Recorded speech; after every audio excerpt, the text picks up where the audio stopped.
Oh, sorry you came to this, man. Hey, listen, man. We've been doing this a long time, and sometimes you just gotta do things a little differently.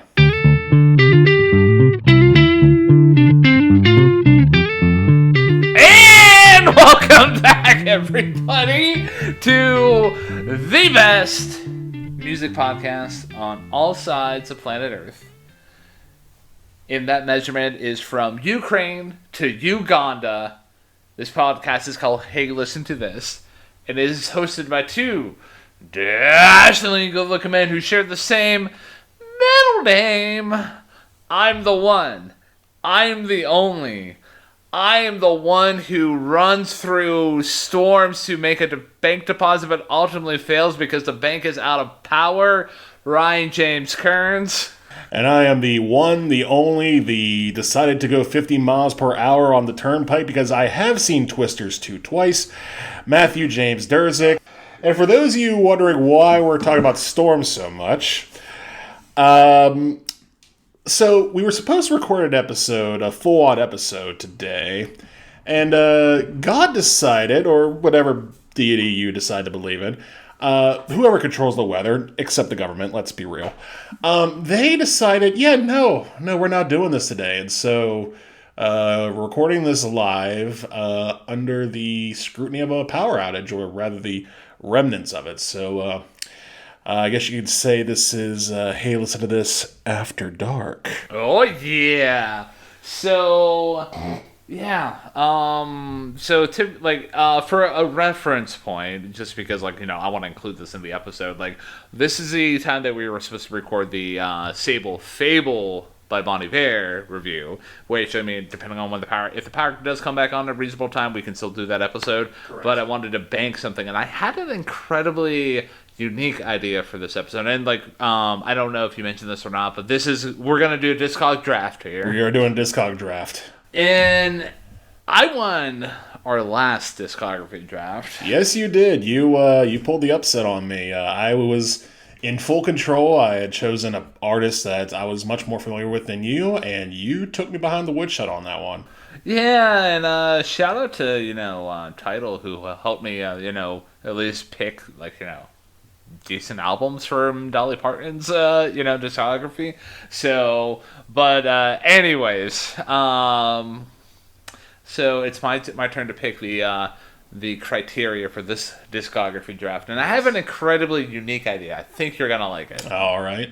So, sometimes we talk about a certain award show in our show here, right? The Grammys, right? Yeah, the Grammys. So instead of doing a specific artist, oh, I see where you're going with this. I had a fun I did a weird experiment. So I looked up what Cowboy Carter by Beyonce got as a rating on AllMusic. Yeah. And she didn't get a 5 on that album there. Okay. So, the discography draft that I'm going to propose to you is we are going to be drafting from previous winners of Album of the Year as bestowed on by the Grammys. And because, the Grammys have been going on for, almost over 6 years at this point. Yeah. We're not going to pick from every single album of the year. No. So I would just, propose that we do it similar in terms of album count as when we did the Dolly Parton episode, in that we each pick 12. 12? Okay. Yeah. I can get down with that. So, and this should be, a different kind of episode because you and I were probably going to be familiar with the majority of these albums. Correct. So... Plus, it's also going to be interesting to talk about some of them, depending on what we choose, because as we've talked about multiple times on this show, sometimes the album that's deemed the best album by the Grammys is not necessarily the best album in our own opinion, and probably could have been cleaned up by another album that was nominated. So it'll be interesting to see what comes of this episode today. So so one caveat that I'm going to throw out there for like an obvious sake. Yeah. There's only one album we cannot choose. And that's Cowboy Carter? Because I already know the score for that. Okay, that's completely fair. Yeah, so, and, I'm going to let you go first, as bestowed upon because of the rules. The rules. All right, first of all, let me pull up the Grammy Award winners for Album of the Year, so I have an idea of what the hell I'm talking about, although I pretty much am sure what my first round pick is, or my first overall pick is going to be, just to double check, and it did, so I'm going to go with it. And it's the most basic bitch one I can choose, but I'm going to go for it. Sgt. Pepper's Lonely Hearts Club Band. Okay, cool. The only Beatles album to ever win that award, by the way. All right, so you're going with Sgt. Pepper's for your first overall. And let's see. I am going to go...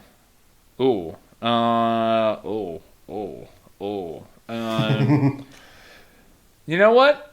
I'm going to go based on, vibes here.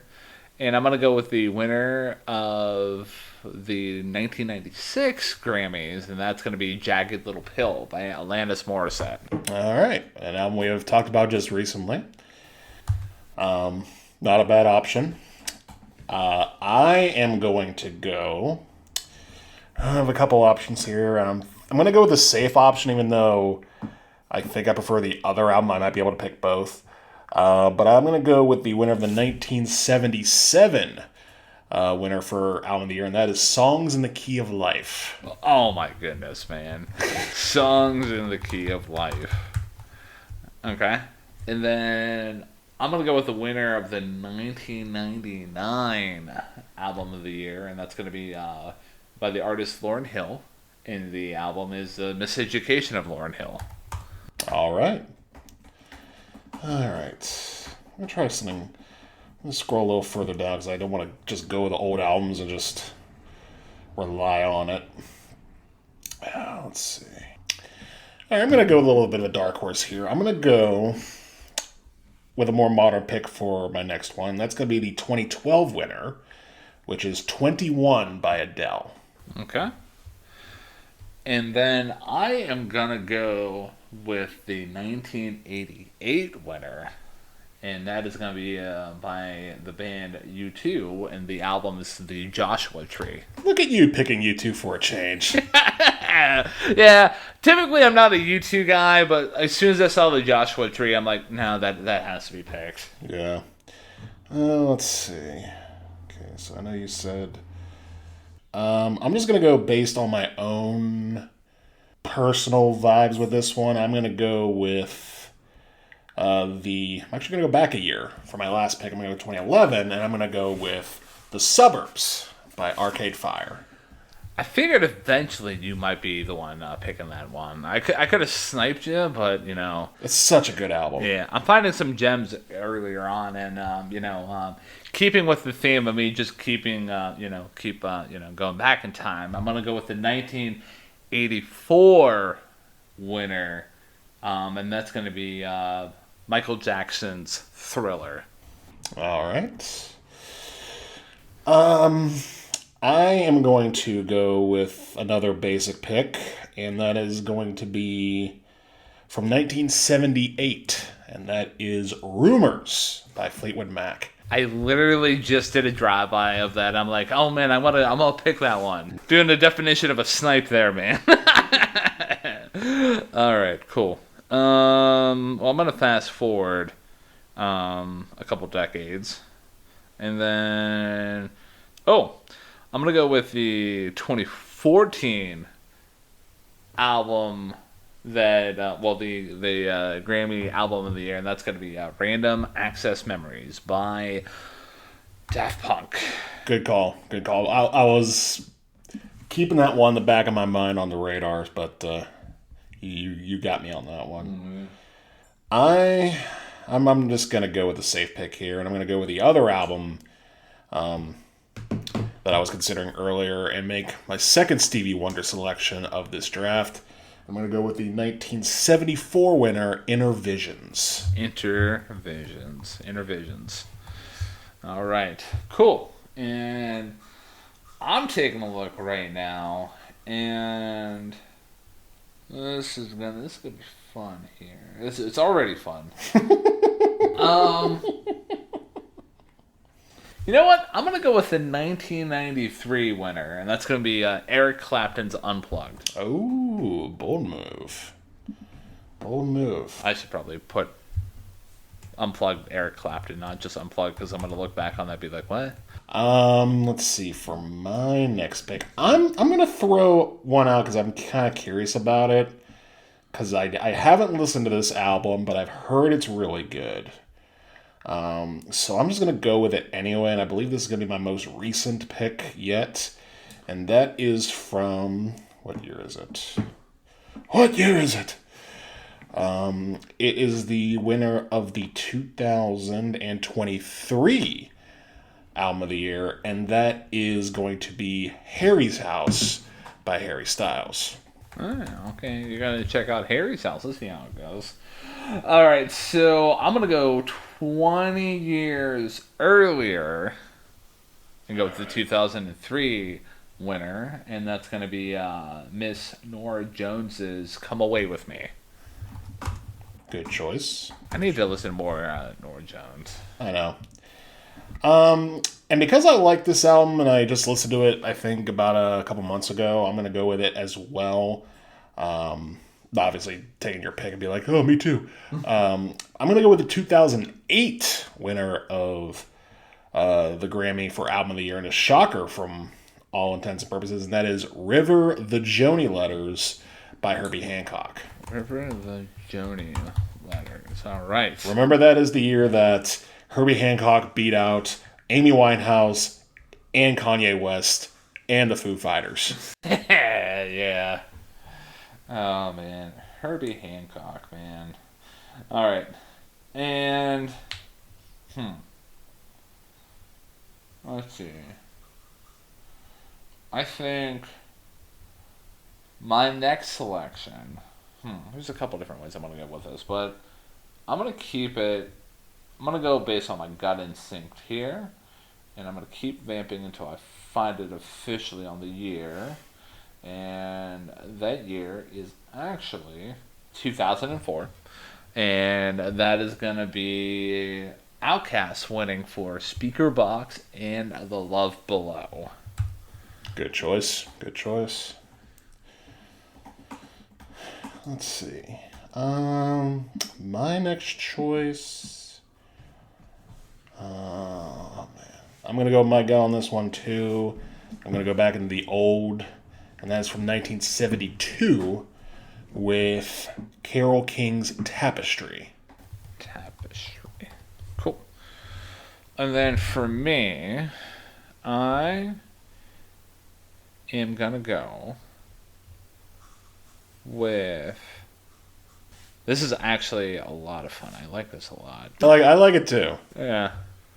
You know what? I'm going to go with the turn of the century here with the winner in the 2000 Grammys, and that's going to be Santana's Supernatural.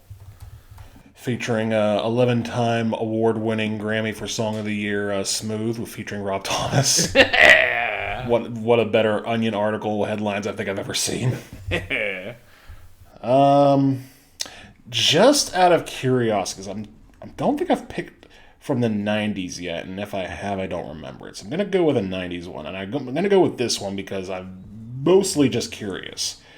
And that is the winner of the 1995 Album of the Year, and that is MTV Unplugged, another Unplugged, from Tony Bennett.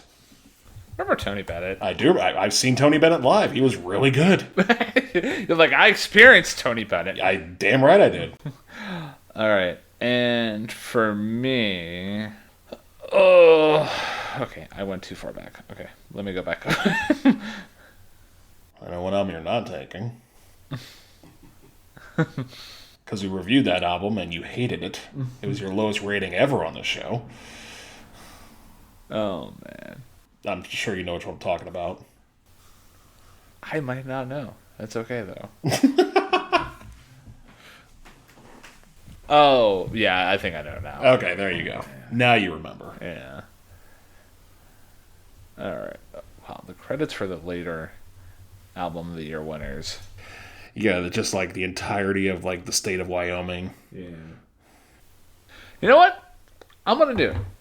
I'm going to go with the winner of the 2021 Grammys, and that's going to be Taylor Swift's Folklore. I was wondering whenever someone was going to push the Taylor Swift button. Oh, yeah. How many picks we got left? We each have 2. 2 left, okay. All right. Well, I'm going to go with an album we reviewed from the 80s, and that is Graceland by Paul Simon. As soon as you said the 80s, I'm like, yeah, it's going to be Graceland. Alright, so... Yeah, I thought about taking that one, but I'm like, I'm gonna hold off. So I'm going to double up on my Taylor Swift here. Oh. I'm going to go with the 2016 winner. Oh, you're going to go with... 1989. 1989, wow. One of the more controversial winners of Album of the Year. Oh, yeah. Because I was thinking that beat out T-Pap, didn't it? Or was that Adele? That beat out T-Pap. And The Weeknd's Beauty Behind the Madness. So, shout out to The Weeknd. Shout out to T-Pap. Now we each have one more left. All right, well, I'm going to... My last selection is going to be the Grammys' first selection. Ooh. Their first ever winner for Album of the Year from 1959. And that is the music from Peter Gunn from Henry Mancini. Western Pennsylvania's own. Music from Peter Gunn. Yes. Okay. And then for me... Oh, man. There's a lot of pressure here. No, I don't want to do the other U2 album. Okay. So I made my final selection here. And that's going to be the winner of the 2009 Album of the Year. And that's going to be Raising Sand by Robert Plant and Alison Krauss. So... Good choice. All right, so I would say out of all my selections, the wild card for me is either going to be Santana or my last pick. And for me, I got a few wild cards in there, honestly. Henry Mancini's a wild card. I would say Tony Bennett's probably a wild card too. Yeah. But we'll see. All right. I think we both got a good shot at this. All right, so I'm going to All Music on my phone because we don't have power in my house, so we don't have the internet. We do not. Okay, so like we did with the for the past couple of episodes of Discography Draft, we'll go in reverse snake order and determine our scores here. So the last selection that was made between the two of us was me going with the Rising Sand. Wow, I if this gets me a 5 right out of the gate and me not being able to pronounce it correctly, I'm going to feel embarrassed. So let's see. 4 out of 5. Okay. I deserve that. That's not bad, though. 4 out of 5. Yeah, at least coming out of the gate. One would think all these albums would be a 5 out of 5. One would think, but again, the Grammys don't necessarily get it right all the time. The music for Peter... Might be from Peter Gunn. Oh, okay. So you might actually have to swap that pick down. Because it doesn't actually have an all-music rating. It has a user rating, but not like an all-music rating. Okay. Yeah. What's the user rating? 4.5. Oh. Yeah. Do we just want to go with that, or should I swap it out?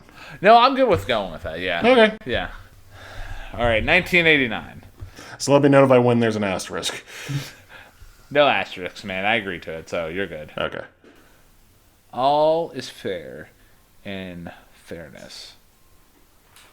And so 1989 by 1T Swizzle, Taylor Swift. Oh, that got a 3.5.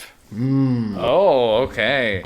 The accolades of T Swizzles. So, all right. So Graceland is going to be the next one that we're looking up the review score for. Graceland. Have you ever been to Graceland? Can't believe they gave that over T-Pab. I haven't even listened to T-Pab the whole way, and I still don't believe that. So Grayson got a 5. It got a 5. Yeah. All right. All right, so Folklore.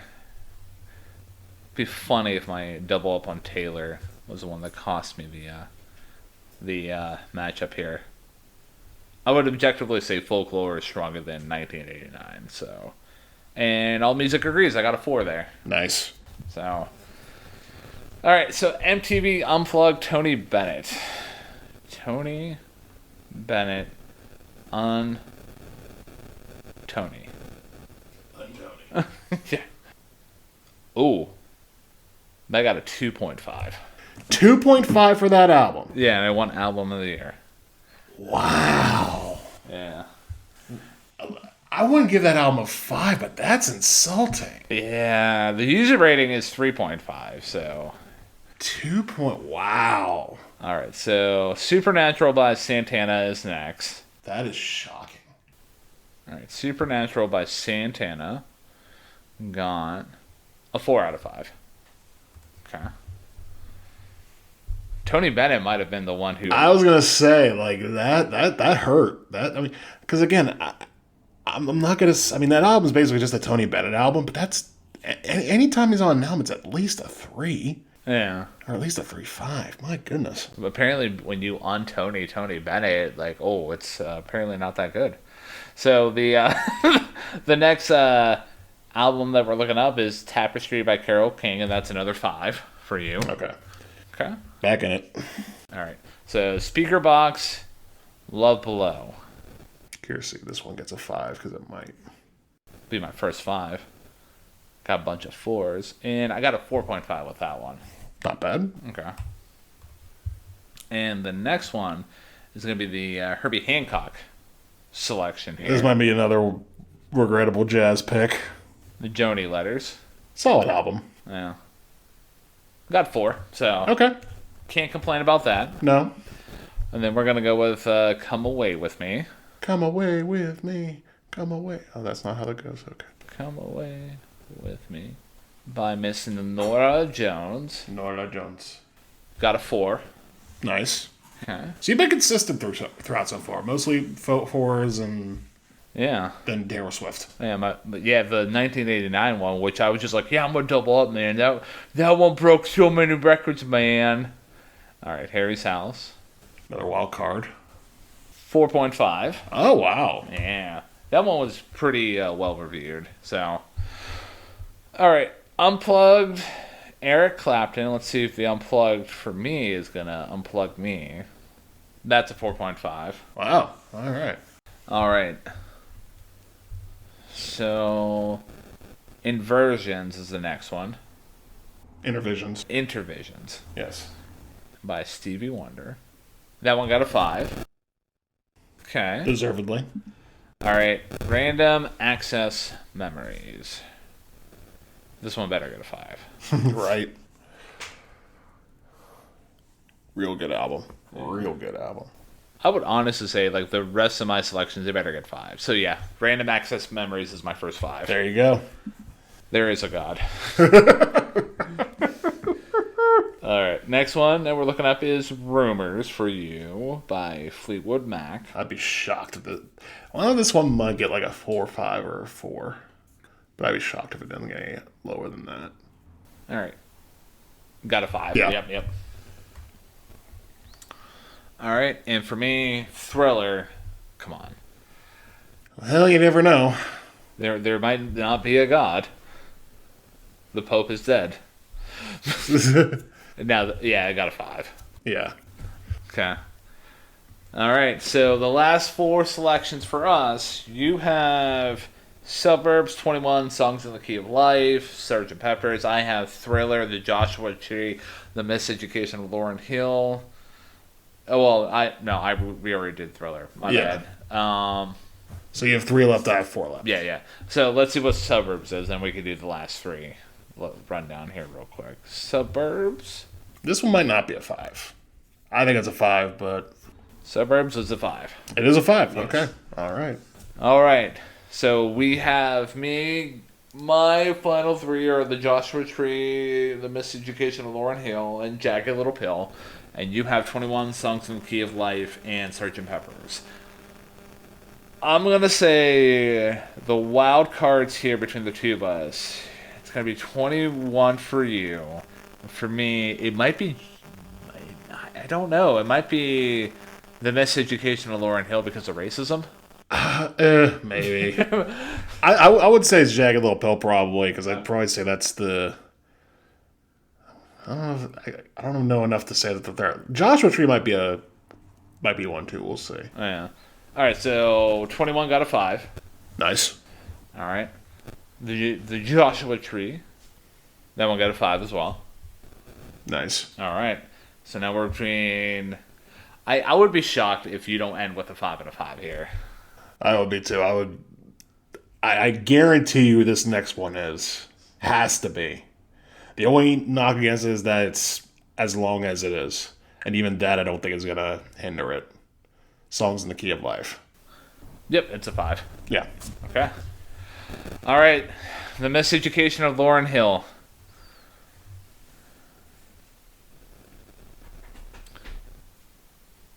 All things equal, like...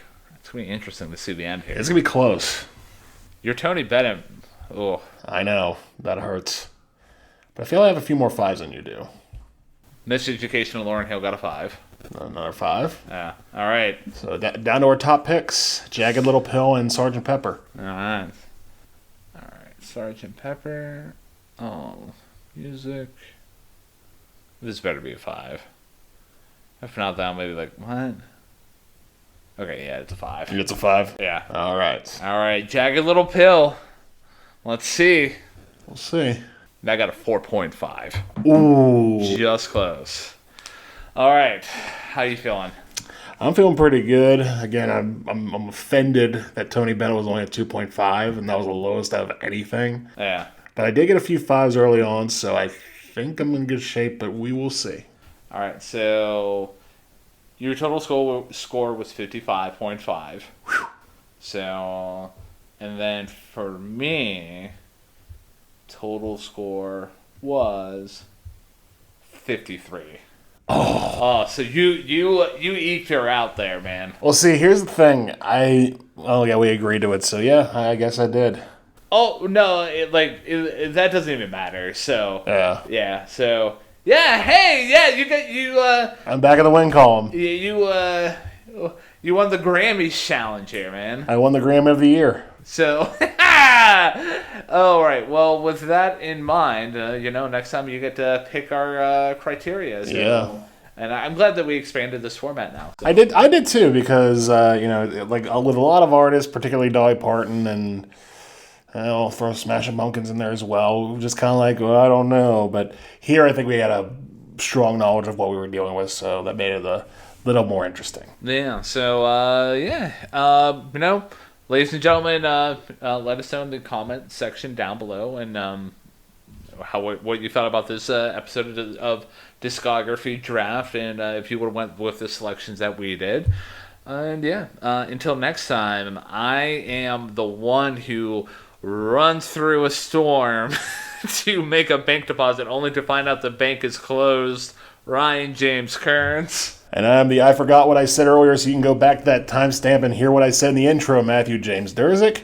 And thank you all once again for listening to this episode of Hey Listen to This.